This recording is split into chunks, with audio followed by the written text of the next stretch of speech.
Bonjour à tous et bienvenue pour ce deuxième webinaire du cycle Paille de riz organisé par Envirobat BDM avec le soutien de nos partenaires habituels, l'ADEME et la région Provence-Alpes-Côte d'Azur. Pour ceux qui ne connaîtraient pas Envirobat BDM, nous sommes une association qui regroupe des professionnels de la construction et de l'aménagement durable en région Provence-Alpes-Côte d'Azur. Dans le cadre de nos actions, nous animons depuis 2014 un groupe qui s'appelle Fibraterra et qui vise à promouvoir les filières locales de matériaux biosourcés et géosourcés. Lors du précédent webinaire, nous avons pu aborder la question du gisement de paille de riz en région Provence-Alpes-Côte d'Azur, ainsi que les différentes caractéristiques de cette ressource. Pour la suite, et donc le webinaire qui nous réunit aujourd'hui, nous souhaitions pouvoir illustrer de manière concrète comment cette ressource peut être mise en œuvre sur un projet. Donc, nous avons proposé aux équipes de l'atelier Luma de pouvoir présenter aujourd'hui le projet de rénovation du magasin électrique, qui est un projet très ambitieux, donc au sein des ateliers Luma, à différents niveaux. Nous allons voir aujourd'hui, notamment sur l'usage de la paille de riz. Et je rappelle que ce projet est engagé en démarche bâtiment durable méditerranéen et a atteint le niveau OR en phase conception. Pour vous présenter ce projet, j'ai le plaisir d'accueillir aujourd'hui donc Maraya Finders, Daniel Bell et Yannick Barré des Ateliers Luma, Sébastien Duterage de l'association APTE et Cédric Amelin de Boa Architecture et de l'association Nebraska. Donc, sans plus tarder, je vais leur passer la parole pour vous présenter ce projet. Oui, bonjour et merci beaucoup Nicolas pour l'invitation. Nous sommes en fait live du bâtiment du magasin électrique qui a été conçu et inauguré l'année passée en mois de mai, et nous sommes entourés par beaucoup d'acteurs du réseau Paille et du bâtiment durable qui ont accompagné le projet ou qui commencent à connaître mieux ce qu'on fait ici à Atelier Luma. Le site du bâtiment en fait été conçu pour recevoir la biorégion et regarder une biorégion comme une ressource et comme une source de la transition dynamique d'un territoire à travers la recherche en design et en architecture responsable. Donc ça met ensemble le design et l'architecture. Le parc des ateliers est un projet d'un organisme vivant conçu par Maya Hoffman. Maya Hoffman qui a grandi en Camargue. Son père, Luc Hoffman, a fondé le Tour du Valade, donc c'est un projet déjà très proche de l'environnement, et depuis les années 60, cette création de cette Camargue est beaucoup aussi influencée et a influencé le riz. Et donc, la paille était évidemment la ressource principale qui nous intéressait pour débuter cette rénovation. Daniel? C'était le site en fait du parc des ateliers, une ancienne usine qui fabriquait en fait les trains Paris-Marseille, et puis qui a été désaffectée dans les années 80. Ça, c'est le site aujourd'hui, cette rénovation. Évidemment, le bâtiment de Franck Gehry qui représente dignement le XXe siècle et le magasin électrique qui représente le début du XXIe. Atelier Luma a été créé next. Atelier Luma a été créé en 2016 pour accompagner un projet territorial. Le site de Luma était toujours prévu comme un site de production, et cette production est une idée de produire l'avenir sur des bonnes bases. Donc, on a eu beaucoup de chance depuis 2004, la fondation, jusqu'à l'ouverture du magasin électrique en 2023, qui montre cet engagement vers la production et vers un avenir responsable, dont est né ce projet qui se retrouve sur un site, au fond, le magasin électrique. Daniel? Et voilà, Daniel Bell qui était le project manager de ce projet. Et moi, je vais un peu introduire le projet un peu en global, les principes qui étaient conçus, les ambitions qui étaient conçues au début du projet. Et après, je laisse Sébastien et Cédric aller plus loin dans le détail sur le paille. Le bâtiment lui-même, ça fait un espace de 2500 mètres carrés, et c'était rénové en trois parties. En haut, il y avait les ateliers. Ça, c'est notre espace de recherche, notre espace qui fait le prix, notre espace un peu messy. Ça, c'est vraiment, on a les outils pour faire il y a un atelier pour le bois, pour le métal, pour le céramique, pour la terre et aussi pour le textile.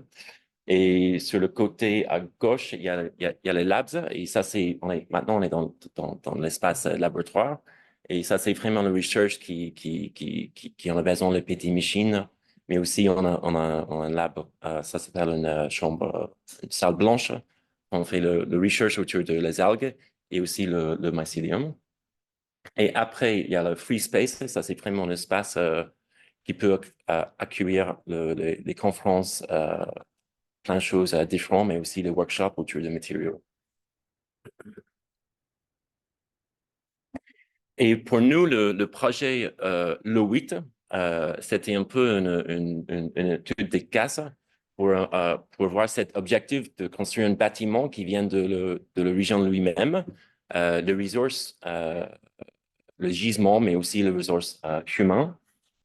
Et on avait collaboré avec BC Architects, BC Materials et Assemble. Et c'est une collaboration entre le toit pour construire et après de travailler sur ce bâtiment. Et parce qu'on avait eu l'objectif de créer une palette de matériaux pour rénover ce bâtiment, on avait trouvé un moyen de travailler ensemble, pas dans une façon traditionnelle. On avait conçu un calendrier de résidence qui fait 3 semaines, 3-4 semaines chaque fois, pendant 18 mois, pour vraiment travailler dans le site, dans le bâtiment lui-même, et après dans la région lui-même pour faire le prototypage, pour trouver le matériau, après faire le prototypage, et après pour regarder avec les entreprises locales qui peuvent travailler sur quel matériau, et après on avait lancé le prototype avec les entreprises locaux aussi. Et je vais juste montrer quelques matériaux. Le resource, c'est après le matériau qui a été prototypé avec ce resource. Je ne vais pas montrer tout le matériau parce qu'en fait, il y a trop. Pas trop, mais il y a beaucoup. On avait principalement travaillé avec le tournesol. Et avec le tournesol, on avait fait le panneau comme le MDF ou OSB, un panneau grand format. Et aussi, on avait fait le panneau acoustique pour le traitement des murs intérieurs. Et avec le riz, on avait fait on avait utilisé le riz beaucoup dans le bâtiment pour faire l'insolation des murs extérieurs, aussi sur la toiture. Et on avait fabriqué 2 panneaux différents, des panneaux acoustiques qui étaient utilisés sur les murs et sur le plafond. Et après aussi, on avait regardé les gisements, principalement le béton recyclé et le poussière de la pierre pour utiliser dans le pisé et dans le brick terre crue. On avait fait une structure avec ça. Et avec le toiture lui-même, on avait utilisé le tuile pour faire la façade de le bâtiment, mais aussi pour faire une sol en traceau. Et voilà. À la fin, on avait arrivé avec une palette de matériaux qui fait une vingtaine de matériaux. Il y avait le céramique, le terre, le béton recyclé. Et sur l'autre côté, on avait eu tout le prototype qui a été fait avec ce matériau-là. Le pisé, le brick, les vernis, les panneaux acoustiques, les panneaux durs, etc., etc. Et pendant le chantier lui-même, parce qu'on avait utilisé plein de... C'est pas le nouveau matériau, mais c'est un peu le matériau traditionnel, le pisé, les enduits à la terre. Et on voulait lancer une calendrier de formation qui était lié avec le chantier. Et pour ça, on avait invité un grand public pour faire la formation en terre et en paille et en pisé.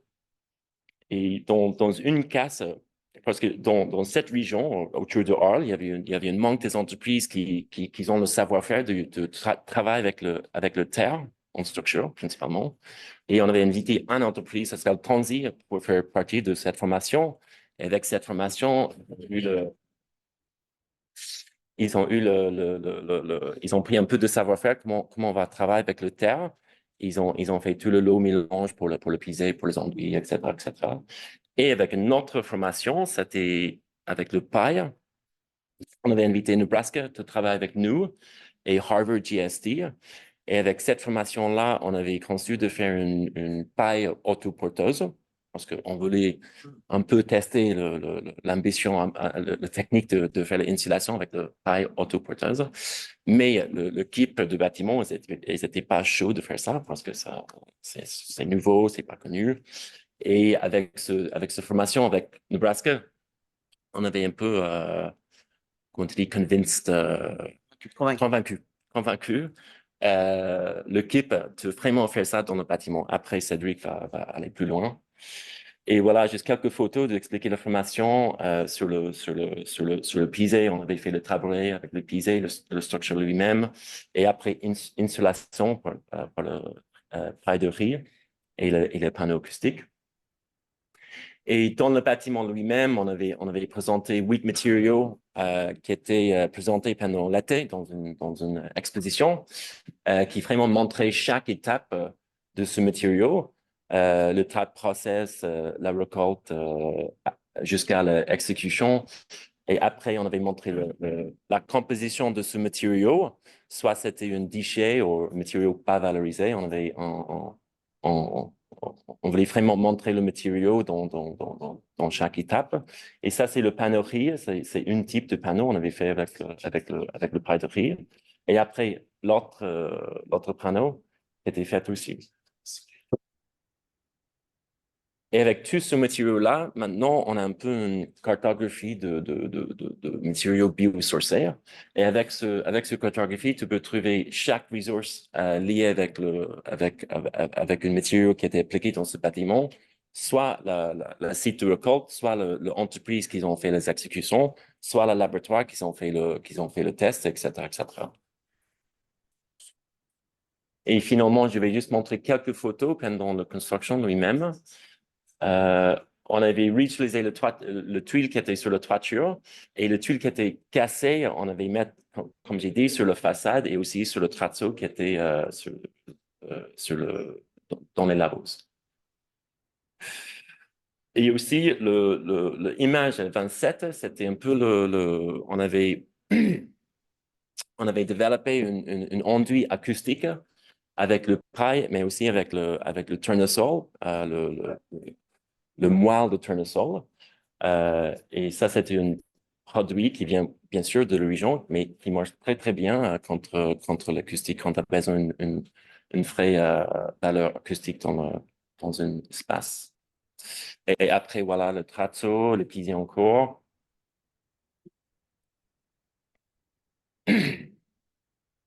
Et je vais juste finir avec quelques images de le bâtiment presque fini, avec le pisé qui a été fait avec le béton recyclé, la poussière de la pierre et le bateau.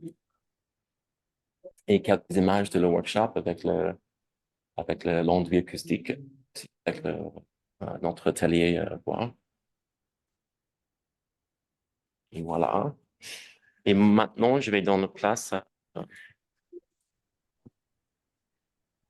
Merci beaucoup, Daniel, pour ces premiers éléments de présentation. On voit, on comprend un petit peu mieux voilà, l'univers Ouais, dans lequel vous travaillez, toutes vos recherches. Donc, ouais. extrêmement Derrière, intéressant. derrière. Et derrière. Ouais. Non, pas celui-là. Non. Là, ici, là. Voilà. Voilà. OK.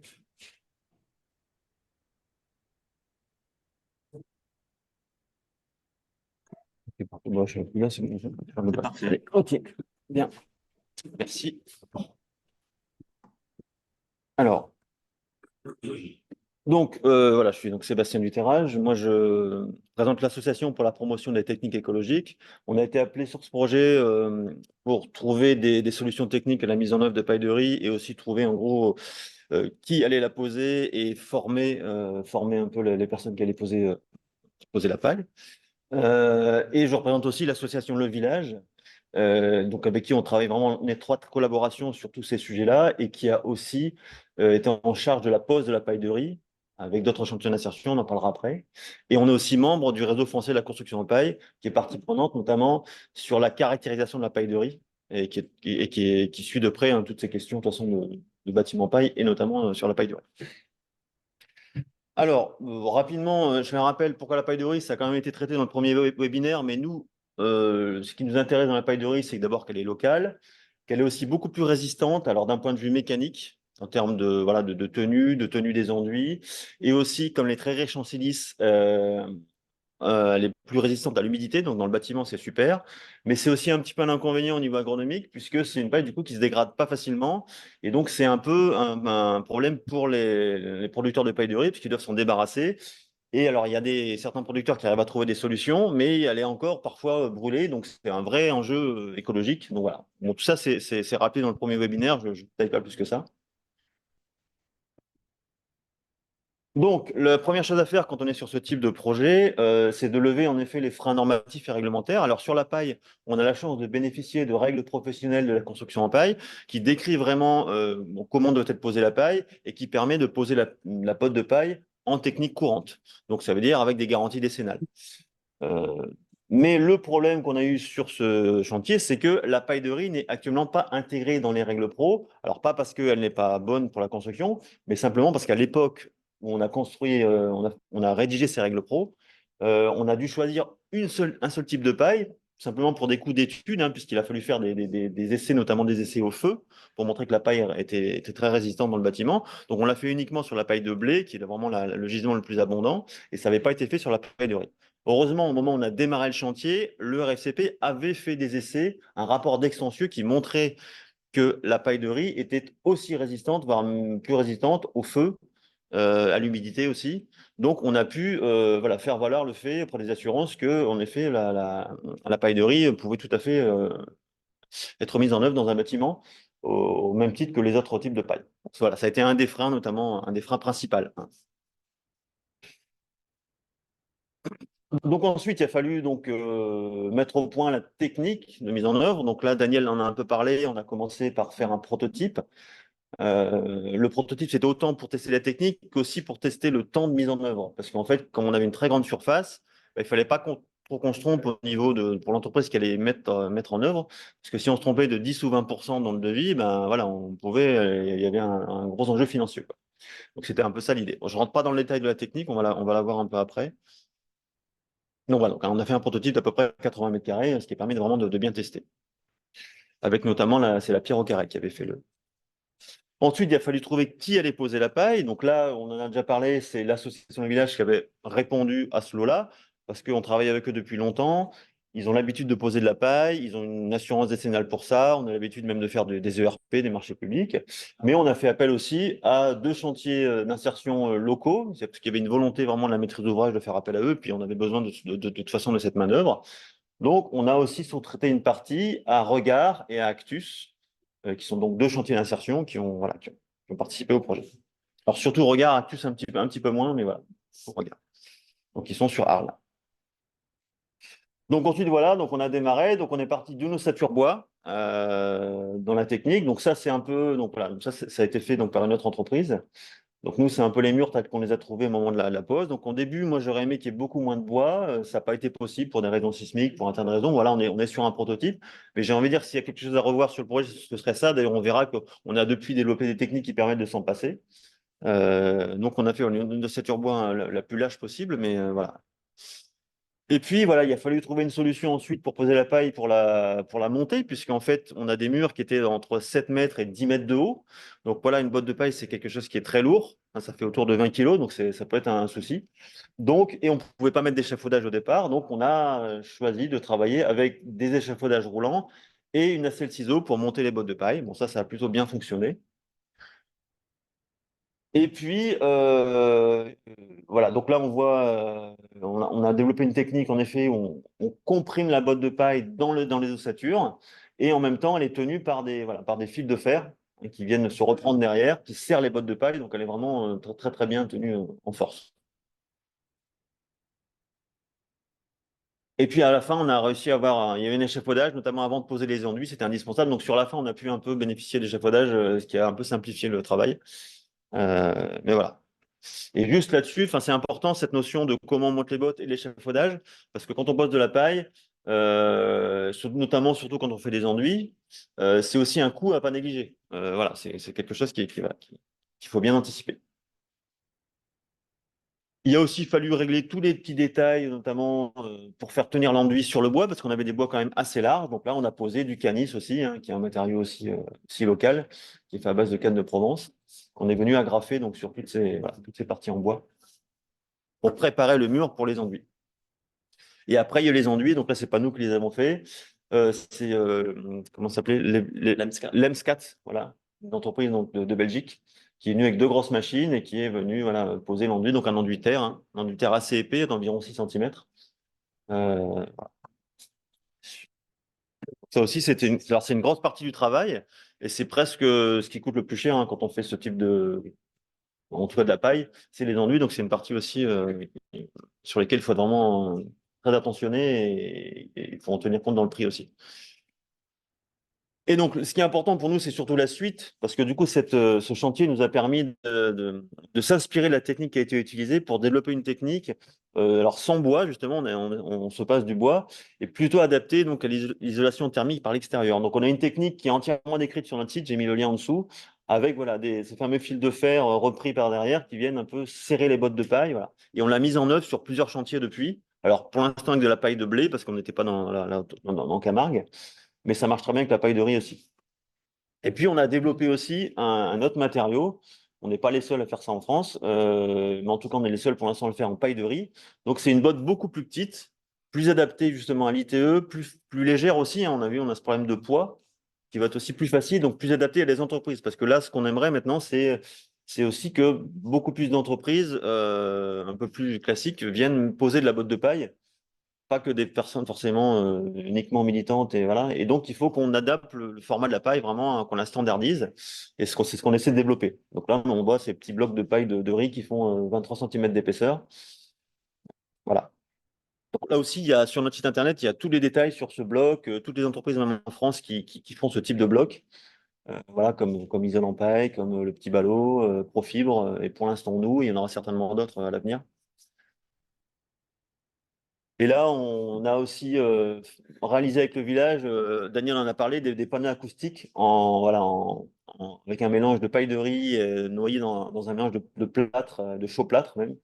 Et donc là, on voit l'équipe du chantier d'insertion qui est venue visiter le chantier et qui sont très fiers de voir leurs panneaux qui ont été posés sur les murs. Voilà. Voilà, merci.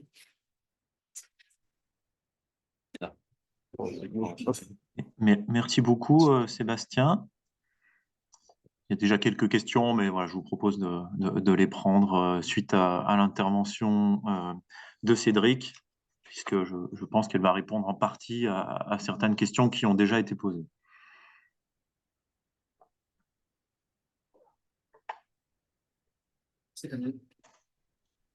Hop, bonjour. Alors, en fait, à l'UMA, il y a eu 2 expérimentations sur l'isolation thermique par l'intérieur. Donc, Sébastien a présenté la première du côté des ateliers et il y a eu dans le bâtiment qui s'appelle, je ne sais plus comment, le 30 par 30, la grande salle de conférence. Bloc C, le Free Space. Free Space. Voilà, donc on a isolé, on a participé à la conception des parois et les études et la pose des bottes de paille pour cette partie-là. Juste une brève présentation. Moi, j'ai plusieurs casquettes. Je suis président de l'association Nebraska où on fait des études structurelles et des études de conception pour les parois. On privilégie la paille porteuse, l'isolation thermique par l'extérieur et par l'intérieur. Et à côté de ça, je fais un petit peu d'archi et je suis membre du RFCP, du CA du RFCP, Réseau français de la construction paille, depuis une quinzaine d'années. Alors, on va juste avancer. Voilà, super. Juste un mot quand même assez court sur l'isolation thermique par l'intérieur. Objectivement, ça marche moins bien que l'isolation thermique par l'extérieur, du fait que la vapeur d'eau dans un bâtiment vient de dedans, migre à travers les parois et peuvent rencontrer dans leur migration un point froid dans le mur. Quand c'est isolé par l'extérieur, le mur reste chaud, puisqu'il est du côté chaud du bâtiment. Quand on isole par l'intérieur, en fait, le mur extérieur est plutôt en contact avec le climat extérieur, donc il est plutôt froid. Donc, la vapeur chaude humide qui traverse l'isolant va arriver peut-être à un point froid, suffisamment froid, pour qu'il ne soit pas capable de porter la vapeur, enfin l'eau sous forme de vapeur, et va plutôt la transformer en eau liquide. Et on connaît toutes les pathologies qui vont avec, de pourrissement et tout ça. Pour la paille, c'est particulièrement important d'avoir cette attention dessus, du fait que ce soit un matériau organique. L'ennemi numéro 1 des matériaux organiques, le bois, la paille, enfin tous ces matériaux-là, c'est l'eau sous forme liquide. La vapeur, il n'y a aucun problème, ça se passe très bien, mais l'eau sous forme liquide les dégrade assez rapidement. Donc, je ne vais pas rentrer dans le détail de comment fonctionne la physique du bâtiment, juste à retenir que la vapeur va bien du milieu le plus concentré vers le moins concentré. Du coup, de l'intérieur vers l'extérieur, cette vapeur va traverser, donc dans notre cas, l'enduit-air intérieur, la botte de paille, arriver contre le mur plutôt froid. Tout ça a été diagnostiqué, on le verra un petit peu après, pour bien arriver à comprendre la porosité des matériaux par rapport à cette vapeur d'eau. Qu'est-ce qu'on doit faire pour que cette vapeur d'eau n'arrive pas en masse contre le mur froid? Donc, l'enduit-air à l'intérieur, conformément aux règles pro de 2012, est bien considéré comme un frein vapeur. Et donc, ce frein vapeur a été justement dimensionné dans l'étude que je vais montrer juste après, comme étant suffisant justement pour ne pas avoir la vapeur qui vient saturer et condenser contre le mur froid.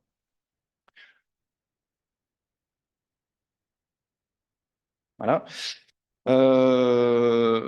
Très rapidement aussi, on s'est appuyé, le réseau paille, même si on utilise des matériaux agricoles qui souffrent beaucoup d'a priori, on a quand même une science et une littérature très abondante dessus, notamment une thèse qui a été faite en 2007 sur les migrations d'humidité dans les parois paille.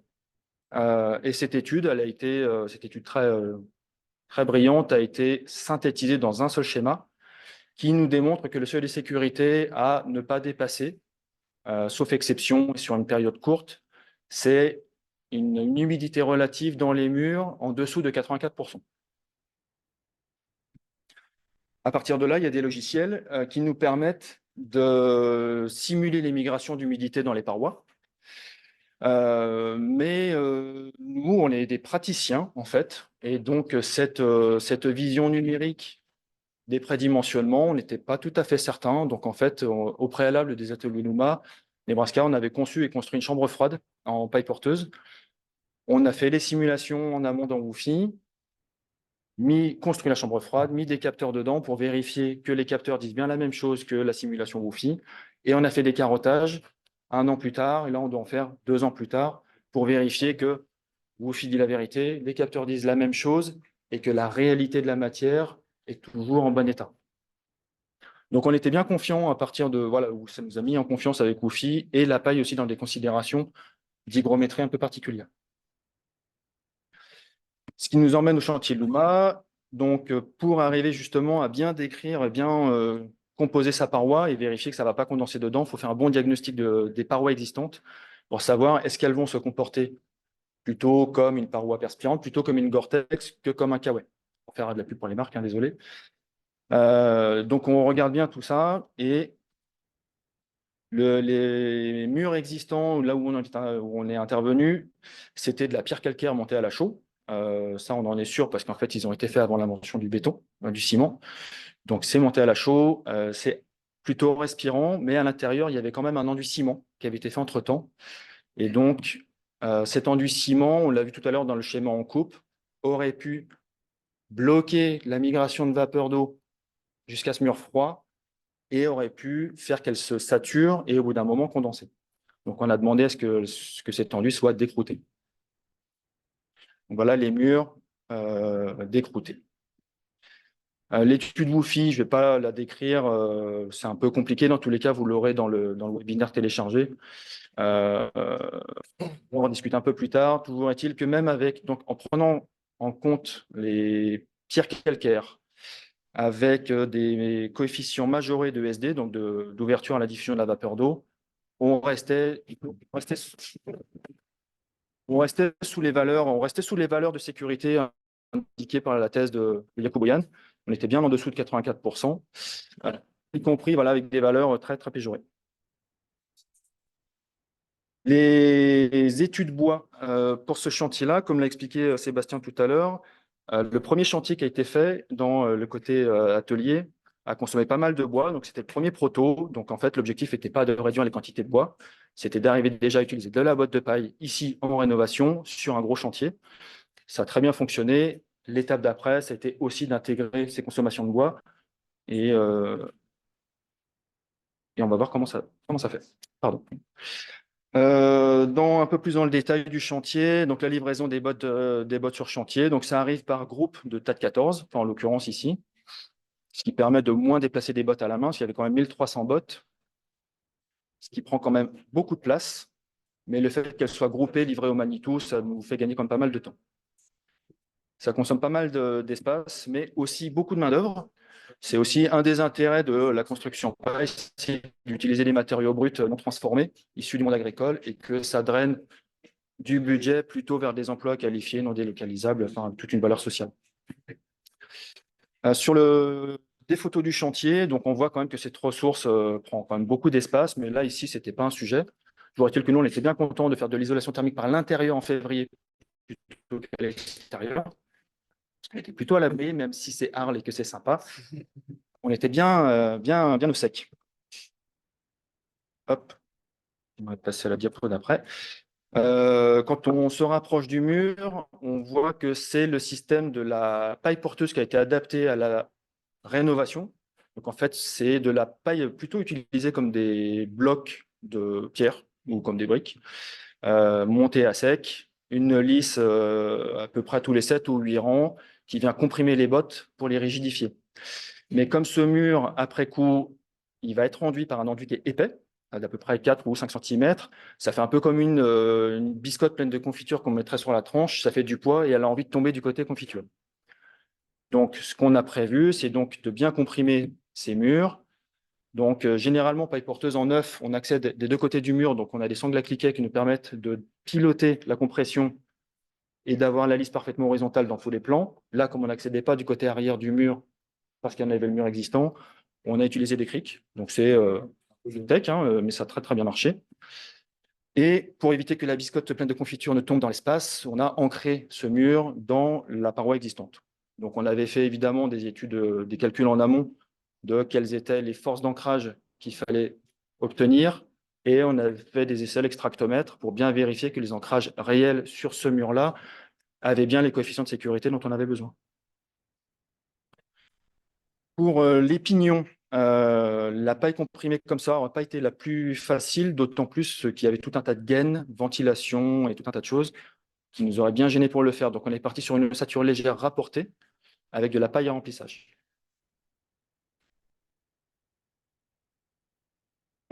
Voilà les murs terminés. Donc, à savoir quand même, ça fait des grands murs parce que il y avait 30 mètres de côté sur à peu près 10 ou 11 mètres de hauteur au pignon.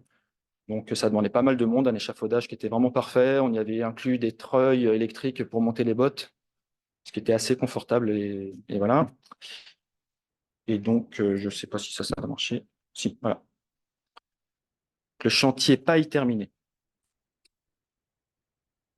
Donc, on voit qu'on arrive à une planéité tout à fait acceptable pour pouvoir y mettre des enduits épais dessus.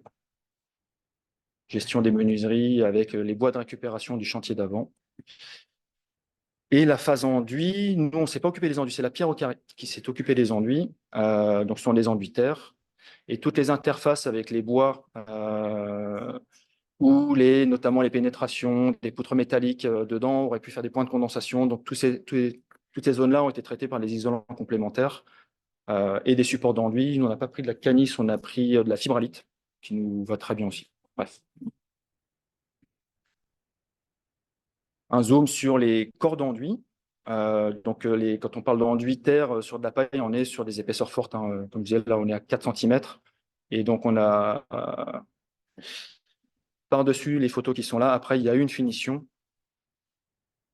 Alors, Daniel, j'ai un message à l'écran qui me dit « Voulez-vous mettre à jour votre ordinateur ?» On ne le fait pas. D'accord. Tout va bien, nous ne l'avons pas à l'écran. Les photos passent dessous de toute façon, il n'y a pas de souci. Voilà. Donc aujourd'hui, la salle de conférence, voilà, on ne voit plus que c'est de la paille. Il y a un enduit terre stuqué par-dessus qui est vraiment magnifique. Et voilà ce que ça donne. C'est le bâtiment extérieur depuis l'autre côté. Le point particulier sur du coup la rénovation en paille, c'est qu'en fait c'est mal décrit par les règles professionnelles de la construction paille qui sont applicables depuis 2012.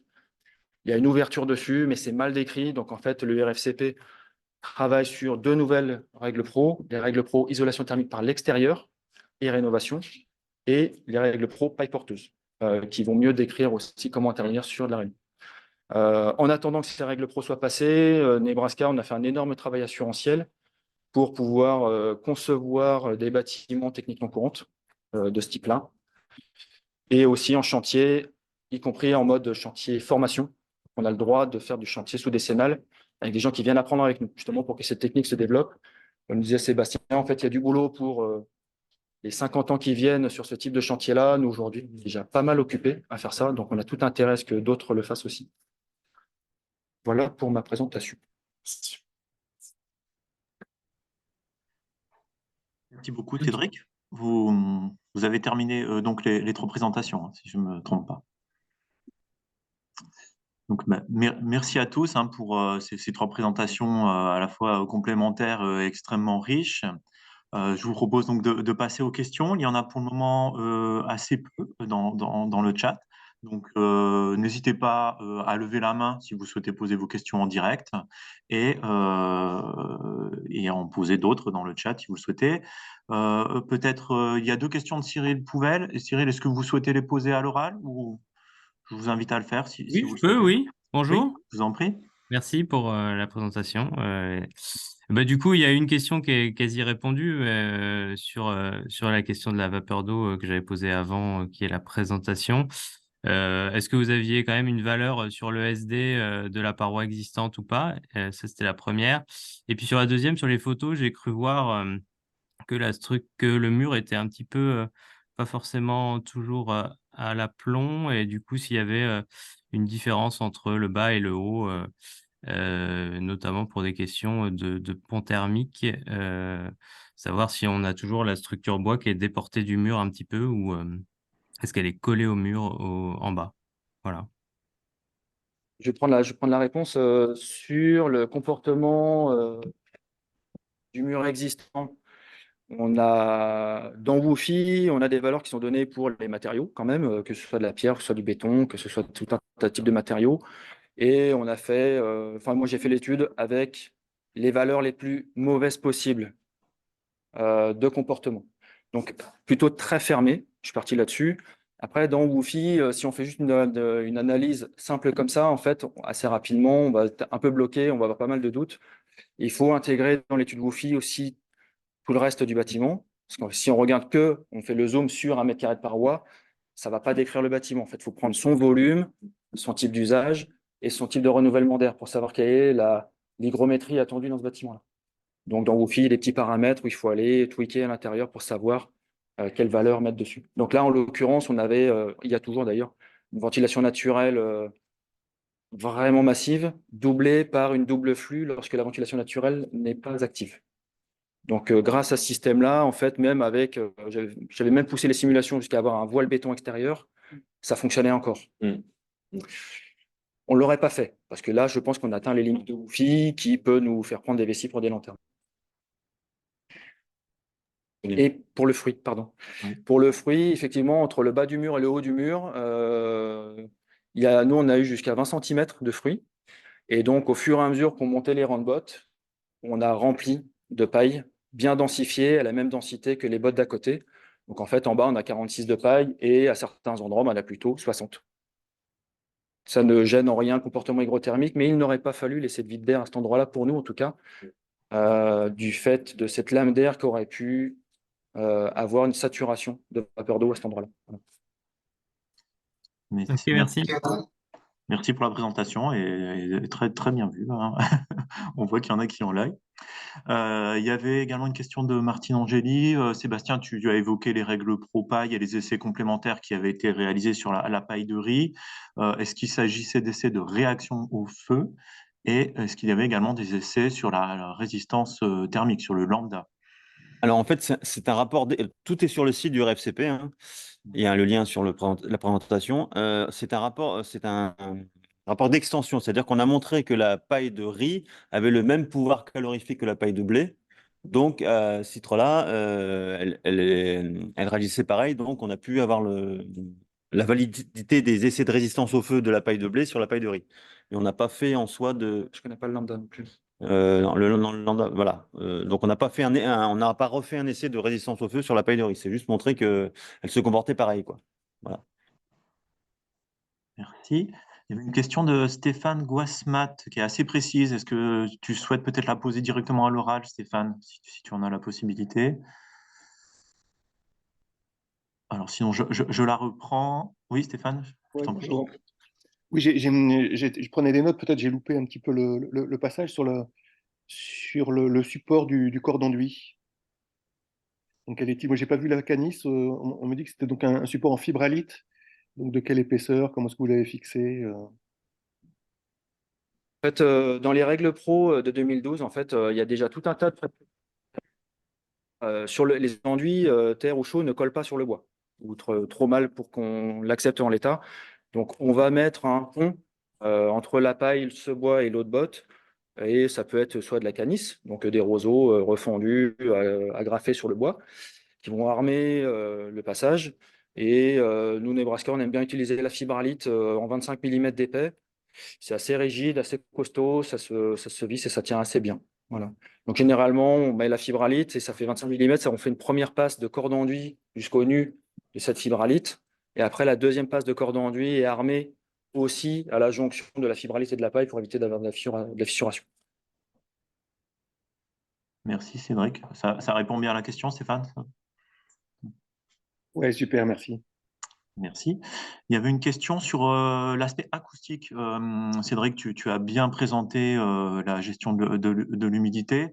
Est-ce que sur les questions acoustiques et phoniques, sur cet aspect-là, voilà, vous avez travaillé et êtes venu caractériser la performance du complexe de parois? Nous, on n'a pas fait d'études acoustiques. Moi, je ne suis pas compétent pour ça et dans l'équipe non plus. Il y a des essais qui sont accessibles aussi sur le site du RFCP sur l'affaiblissement acoustique entre deux locaux. Vous trouverez les valeurs, je crois que c'est 48 dB. 38 dB. Mais peut-être on vous laisse la parole sur le confort acoustique, si c'est bien, comment vous sentez le. En tout cas, quand on l'a utilisé à l'ouverture pour une grande conférence où il y avait 350 personnes, on a eu vraiment des compliments, même des traducteurs, chose qui est très... Parce que les traducteurs sont vraiment très attentifs aux nuisances sonores. Et là, on a eu un recording très bien, vidéo, etc. Donc, c'est même étonnant, en fait, la différence qu'on a avec... Acoustiquement, ça marche très bien. Ouais, Très bien.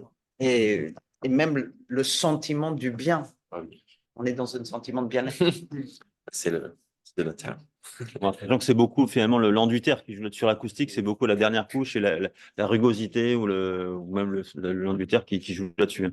Plus que la paille qui va jouer plutôt sur le phonique en effet. Après la paille, s'il y avait la paille à nu, ce serait même encore mieux. D'ailleurs, quand on fait les murs en paille comme ça, au niveau phonique, souvent c'est vraiment impressionnant, mais bon, on peut pas la laisser à nu. Ça.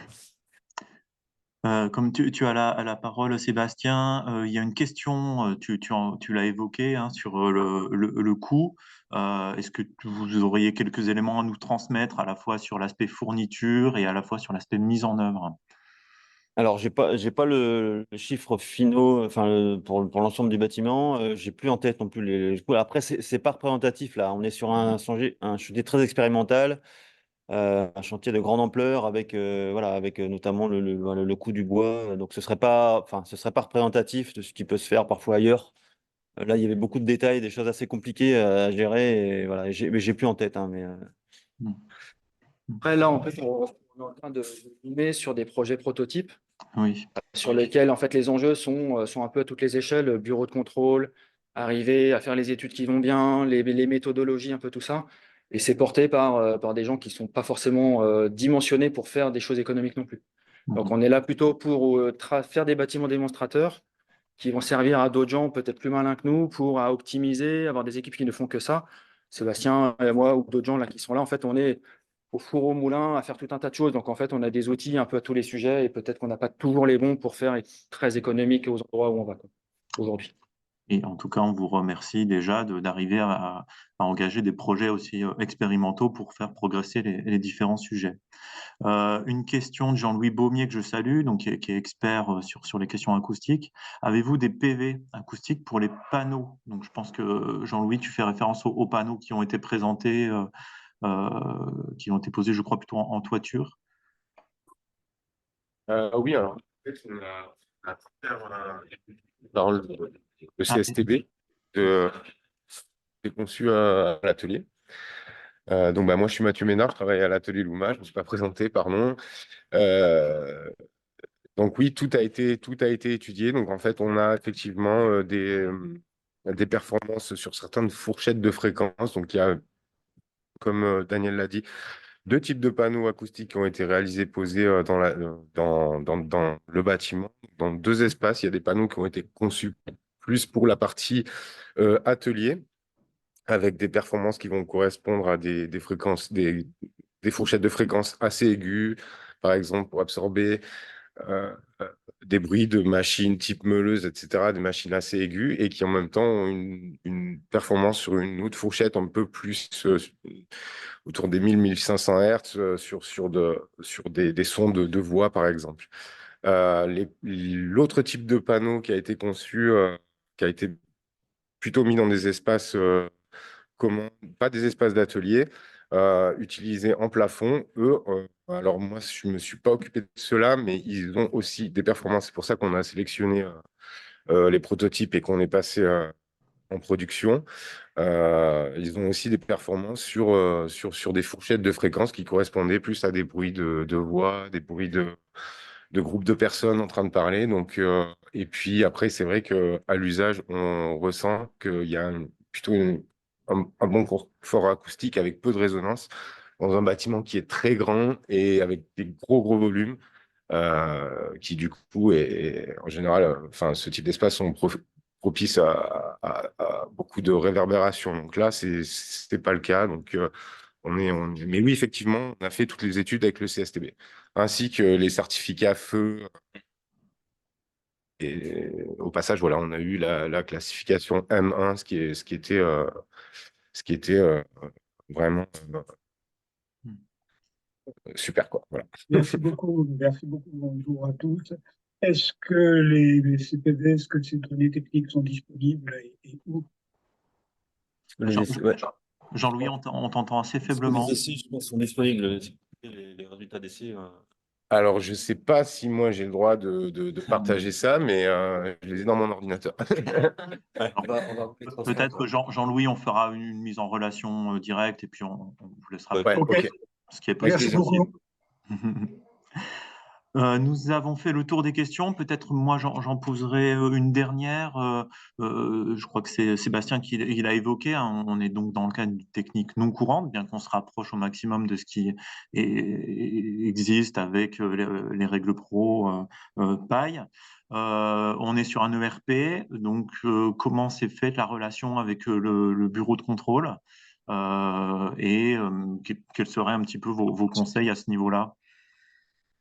Alors, d'une manière générale, c'est pas que sur ce chantier-là, on en fait souvent des bâtiments publics. En effet, le bureau de contrôle, c'est crucial. La première consigne, c'est choisissez bien votre bureau de contrôle. Il y a des bureaux de contrôle qui sont, qui sont prêts à faire, à rentrer dans l'expérimentation, qui sont plus ouverts, qui connaissent la paille aussi. Je ne vais pas faire une liste là, mais il y en a qui connaissent vraiment bien, d'autres qui ne connaissent pas du tout. Et si on a un mauvais bureau de contrôle, si on ne l'a pas prévenu avant, ça peut être, il peut bloquer complètement tout, hein, voilà. Donc là, c'était ce contexte, c'est ça, voilà, qui était là. Et c'était pas toujours simple, en effet. Des fois un peu. Je pense qu'ils ont évolué aussi depuis. Ils ont aussi appris un peu en allant, hein. Mais voilà, ça peut des fois, en effet, il y a des choses qu'on n'a pas pu faire. Voilà, il y a c'est des fois voilà, il y a des fois des bras de fer avec le bureau de contrôle. Il y a vraiment les deux points de blocage, c'est l'assurance et le bureau de contrôle. Les deux étant liés. Faut vraiment bien choisir son bureau de contrôle. Mais c'est ce chantier ici, on a eu la chance pour faire pas mal de prototypage, pour vraiment convaincre les gens, tester les choses avant de vraiment faire la construction. Oui, parce qu'au final, il y a quand même beaucoup, enfin, on a parlé que de la paille, mais il y a beaucoup d'autres choses qui ont été essayées. Au final, on est quand même réussi, voilà, à trouver un accord, même si c'était pas toujours facile.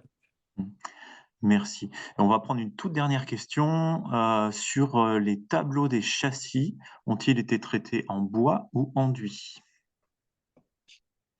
Y a pas alors, en fait, les menuiseries sont nues intérieures, donc il n'y a pas de tableau. C'est des menuiseries en aluminium, en métallique, ou ouais, c'est de l'alu ou en fer, non, c'est en fer, je crois. Et ils sont nus, ils ont été mis au nu intérieur, y compris oui, dans la partie. Donc il n'y a pas de tableau. D'accord. Merci. Et une toute dernière question pour la route. Pouvez-vous nous rappeler la durée du chantier? 3 ans. 3 ans. Ouais, ça. 3 ans. Tout le Très chantier, bien. mais peut-être le détail sur le chantier, pareil, La peut-être. partie salle de conférence, on a eu 1 mois de chantier à presque 20 personnes pour poser les bottes. Les ossatures elles étaient fabriquées par l'entreprise Corrèze. Donc nous, on est arrivé, les ossatures, on avait fait les études, elles avaient été fabriquées. Donc nous, on avait de la pose des bottes et des ossatures.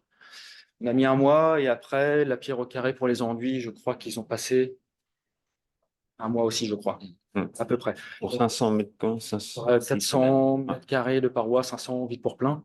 Donc en fait, ça reste quand même très très court vu la quantité de surface. Ouais. Détail. C'est quand même plutôt efficace et ça donne, enfin nous, ça nous donne envie de reproduire ce genre d'expérience du fait de l'efficacité quand même globale. Très bien. Merci pour ces dernières précisions. Il ne me reste plus qu'à vous remercier à nouveau tous pour votre intervention. Merci à nos participants également pour les questions qui ont été posées. Je vous rappelle donc que le dernier webinaire de notre cycle sur la paille de riz aura lieu vendredi prochain sur le même horaire à 11 h. Et nous présenterons cette fois un projet tertiaire en R+4 qui se situe à Montpellier, dont le chantier a démarré et qui, sur les 4 niveaux supérieurs, donc, fera recours à une ossature bois avec de la paille de riz. Donc, on est sur voilà, une typologie différente et également un projet extrêmement exemplaire. Encore merci à tous. Le webinaire sera mis en replay très prochainement. Et donc, je vous souhaite une bonne journée. À très bientôt. Et merci, ouais. Merci, ouais. Salut. Au revoir. Au revoir.